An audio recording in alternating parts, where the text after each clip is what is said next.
What's up, friends? It is your girl Sarah from Sarah Styles here. If you watch my recent video, you know my sales are down year to date 14% gross revenue. However, in the video that I recently did, I kind of dug deep and figured out that it's only 2% net. So I'm not overly concerned because I'm really at the end of the day only making 2% less than I was last year.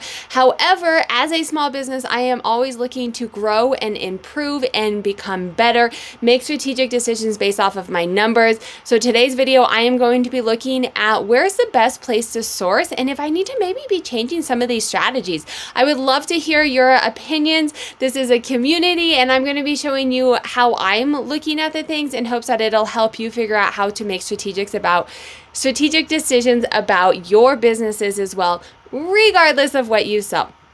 So let's get into it. If you're new to the channel, this is the Sarah Style Sales and Trends dashboard. It is a Google sheet. You put your information into it and then you would have access to these numbers as well as many other charts as well. If you are part of the YouTube membership, you get this for 50% off as well as courses for free and other downloadables and one-on-ones and mentoring and exclusive content and all of that. So there is a join button down below if you're interested in that.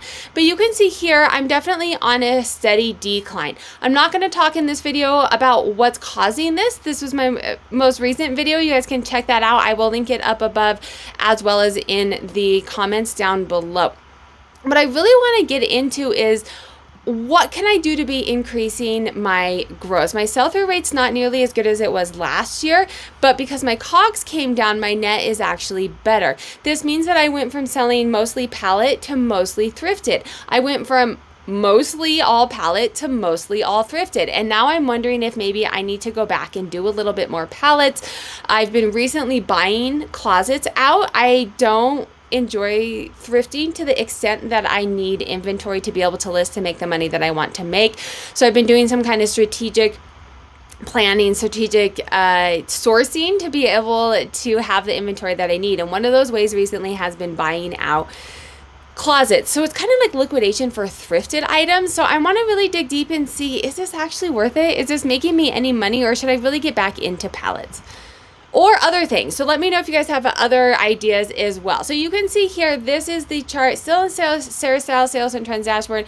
This is a chart of all the places that I source. I will say the better places for me to source, you can see here the bins, I'm spending $1.92, $30 on average profit that I'm making, a 60% sell-through rate. So 60% of the inventory that I have been buying is selling. That's pretty legit, especially for such a low cost of goods. The problem with the bins for me is it's time consuming.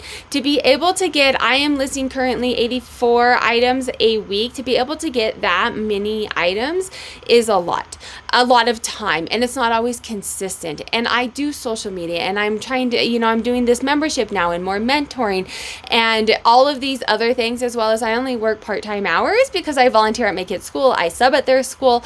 So doing the bins, while that does have such a great return and a pretty good sell-through rate, time-wise, it's not a long-term business plan for me. It's good to kind of subsidize as I have time. The things that have been working well on a time basis for me are going to be pallets, because you get large quantities at a time, as well as these large buyouts, 3, 4, 5, 1,000 items at a time from someone's store.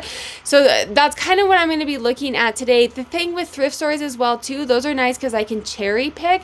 The problem with the thrift stores in my area is the prices are so outrageous. Unless you go on a sale day, the sales days are on the weekends, and I have a family and children, and I don't want to be spending my weekends shopping. I want to be spending my weekends at swim meets and at soccer practices and going hiking and all of these things that we do on the weekend. So thrifting has really become back burner for me. As much as I really enjoy it, it's just not manageable right now to be able to make the profits based off of where I am. So if we go down here and we look at pallets, you can see there's a couple different pallets, different levels. That's Free People. Definitely not the biggest profit on Free People. Some of these other ones, $29 profit, $24 profit. but the sell-through rates on these pallets are pretty legit. And then you come down here and you look at the closet buyouts. I have 2 different closet buyouts that I've done. One, I'm averaging $33 an item. The other one is $28. So, you know, those are still pretty good profits.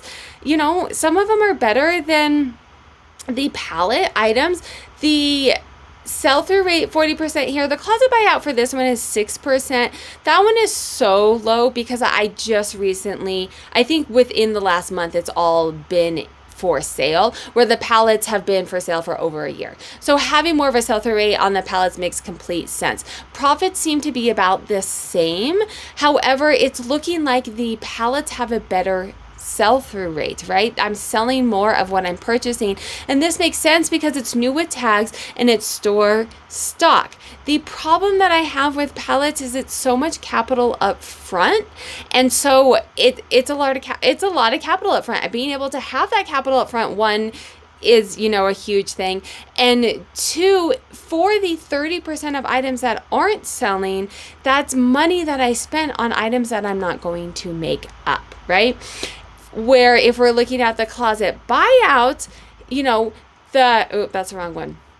If we're looking at the closet buyouts, you're looking at on average, you know, $3 here, $5 here. So even if 40% of them are selling, I am not out that capital up front for what's not selling, so that I still have money to continue to keep buying.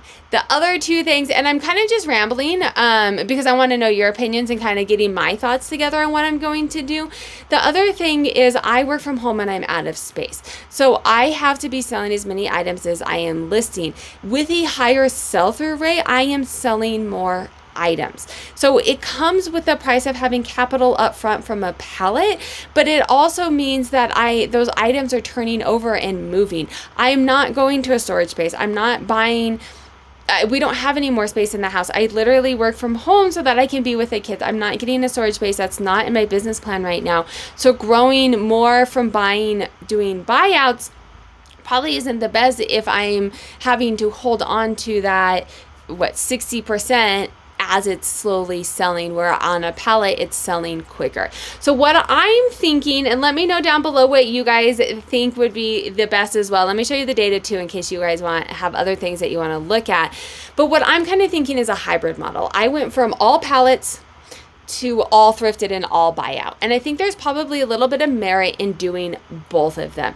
I like the quantity of both of them. The nice thing is it probably saves me a little bit of time, but the nice thing is it's at home. So I can be going through the inventory as I have time and not have to go on a Saturday morning when it's a sale day, or going to the bins and hoping that I'm finding things. That's definitely the pallet. These bulk buys is definitely in my strategic plan for now, for the time perspective, but trying to figure out, do I go for a higher sell-through rate or do I go for the lower cost of goods, less capital? And I think it's probably going to be a little bit of a hybrid. Make sure to subscribe to follow and see how it goes. We'll check in and look at the data, check in and see what I end up buying. If you liked this video, YouTube also thinks you like this video. I will link a playlist down here of how to make money reselling, and then make sure to hit that subscribe button to follow my journey and also learn how to make money reselling.